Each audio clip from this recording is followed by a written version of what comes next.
To politics now, a controversial provincial housing bill has been passed into law, with the Ford government insisting it will help speed up getting shovels into the ground. Tina Yazdani joins us now from Queen's Park. And Tina, advocates have a very different opinion on the bill. They believe landlords are being given more power over tenants. They do, Cynthia, and it was a dramatic vote. The Premier was forced to face a large crowd of tenants and advocates opposing the bill inside the chambers of the legislature. Since this bill was fast-tracked, it was really their first opportunity to voice their concerns directly to the government. Before the housing legislation even passed, the public galleries inside the chambers of the legislature erupted. Bill 60 protesters escorted out one by one.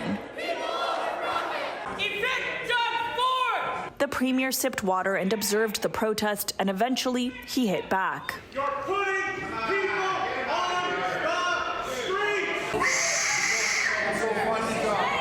Go find a job was the Premier's response to one protester. It's totally unbecoming of the office of the Premier. It's really insulting and it's really shocking. Emotions running high following the passage of the bill. How can, they do this to us? People be thrown in the street.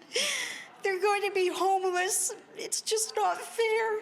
The criticism that the bill will increase homelessness in Ontario comes from several changes to the Residential Tenancies Act, including reducing compensation for renters being evicted and cutting the time tenants have to repay any rent they might owe by half, from 14 days to just 7 before a landlord can evict them. Every protection is in place that was there before. How can you say every protection is still there when you're lessening the time that tenants have to pay their rent?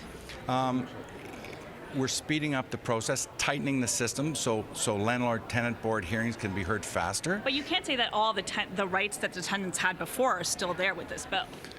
Well, I can, because they're still there. They can appeal if they don't like what has happened. Look, this legislation deals with people that are the bad actors, bad landlords, bad tenants. The vast majority of Ontario renters live by the rules. Small Ontario landlords have come out in favor of the bill, saying they are facing extortion because some tenants are exploiting gaps in the system, a system they say is overwhelmingly in favor of tenants. But the housing minister has been criticized for fast-tracking the bill, meaning public debates and hearings were bypassed, limiting input from affected groups. I've spent the summer talking to landlords, to landlords, to home builders, to the entire housing community. Not to tenants, though? I've talked to lots of tenants. Every day I talk to tenants. You didn't mention tenants just now. Well, I'm mentioning them now, okay? So what we are doing is creating an environment for more success.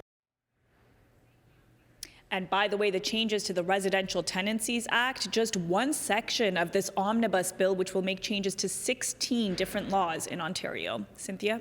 And Tina, one more story to talk about. The government also facing backlash on another file. They haven't released the EQAO test results, which typically come out in late September. What's going on with that? Yeah, it's almost December. These results are still not out. Lots of questions swirling about if the government is trying to hide particularly poor results, which critics say would be the result of underfunding the education system, of larger class sizes and fewer supports. But the education minister did confirm today that the results would be released next week. Take a listen. I'm not going to apologize. I spent a lot of time looking at the results. The people of Ontario pay a lot of money for this standardized testing. Results have to reflect what parents expect, and when they don't, then we have to make sure that we can do better.